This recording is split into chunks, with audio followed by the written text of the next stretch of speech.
You guys both coached Ohtani. Yeah, can I get into that with him and Ohtani real quick? Yeah. So he went with the Angels. Well, KB was Ohtani, KB, Riz, Trout, Stanton, Altuve. You had Mike and Giancarlo. I had Giancarlo, Stanton, and Mike. It was Mike and Giancarlo. Yeah, if you go down the tree, it's pretty cool. Well, I'm most proud of. I think 7 guys that were hitting coaches for me became head hitting coaches in the big leagues. Damn, that's cool. That came through my system. So I'm very thank you. But I'm very proud of that because they helped me get so much better, and I learned so much from them. And I always try to pick a guy that has a different experience or things so I can continue to grow.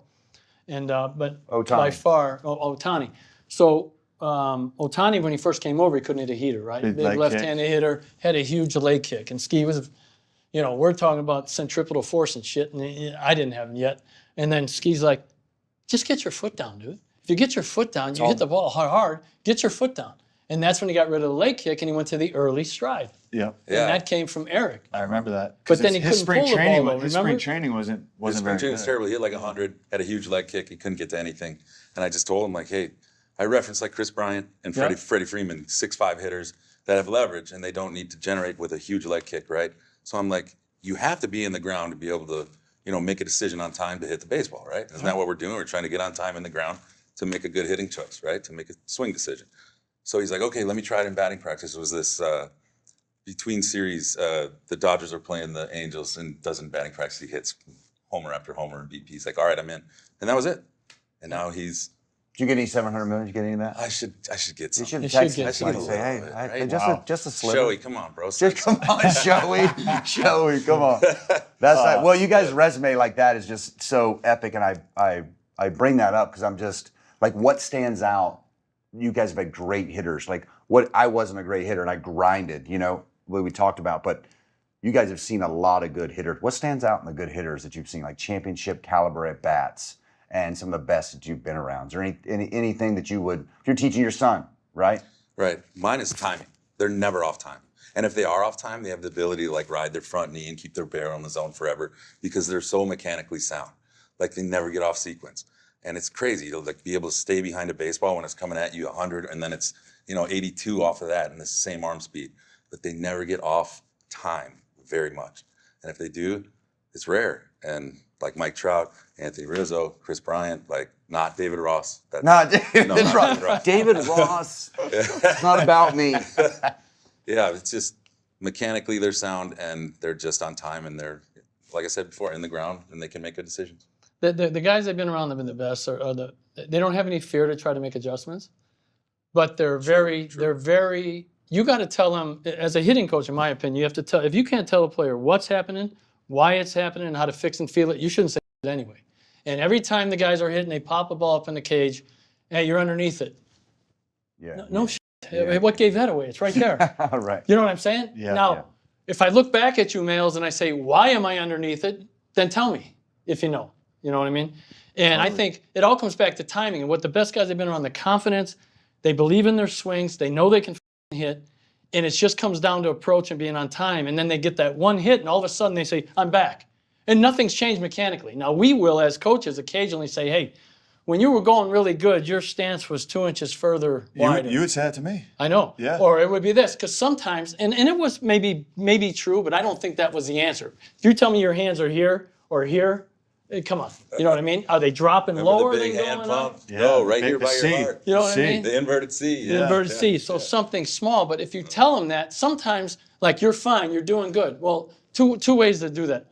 I need something to hold on to, bro. Yep. You've been telling me I'm good. I'm 1 for 28. I ain't good. I ain't good. Right. I ain't good. You can't lie to players. You can't lie to players. You got to tell them the truth. I ain't good, right? So, hey, when we look back and then we'll go do all the things, now they got ways to measure. You were standing 4 more inches off the plate. It's so much easier to be a hitting coach today in the sense of knowing if you're right or wrong about what's happening. Yeah. Like, Anthony, you're late on the fastball. I remember with Bryce back in 18 or 19. It was 19 when he got there. The first half he was struggling, and we look back, and he wasn't able to pull the ball. I thought he was late all the time, and he said he didn't feel like he was late. And we did a bird's eye view where you take all the. Who's this you're talking about? Bryce Harper. Okay. And then we did an over-the-top view, and it showed here and his contact points. And I said, when were you best? And whatever year he won the MVP or almost won the MVP, I think he won it.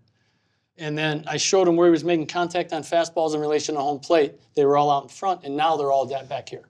And he goes, I'm late.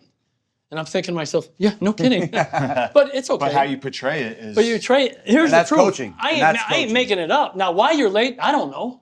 Right. Yeah. You're in the box. Why are you late? Yeah. And he said that he had worked really hard on going the opposite way in the off season. So he was backing balls up. He was blocking his front side, and he wasn't being able to release the head. So everything was played back here, which was a lot of ground balls and bad things. The game out here, you lift it naturally and you get it in the air. The hardest thing to do is repeat. It's so easy for a little bad habit to creep over Right. time, right? So. And our job is to pay attention to that. So we have nowadays, we have a 2-week checkup where we look back in and see all your measurements and say, okay, did you realize you were standing further off the plate here? Did you Where was that in realize? 16? Yeah. We didn't wasn't need here. it. We didn't need it. We won. Well, Yeah. well, so on that, like, when did you guys know we were loaded? Like, when we were good. 15. We go back to 15. Yeah. It's like that San Francisco series that we swept San Francisco. They were defending world champs. It like was the light bulb was like, oh, we're really good. But there's some time where you're like, these guys are a beast. I mean, you said starting the season. Started season for me. 16. You're talking about 16? 16. Yeah. I kind of knew instantly. Well, I knew 15. At the end of 15, like you said, the Giants series, but going into spring training, even the guys that weren't in the big leagues, I was like, these guys are really, really, really good fucking players. And our team was so stacked. And I remember we started off 21-6. And I don't know about we had one bad stretch. Didn't we lose like 7 games in a row before the All-Star break? Right before the All-Star Yeah. break. And then nobody cared. RZA checked out. We came in after those games and we're like, hey, it's Bro, just one of these stretches. I finished that. I finished 16 All-Star break like 12 for 15. Did you really? Okay, it wasn't my fault that we. We told a story about Lester. He came in and he said, "We just got to get the pitching going." Oh, Lester wore me. Oh. Yeah. But yeah, did you have a time? Well, 15. You know what? Do you remember in 15 when we all said goodbye? The last game at home.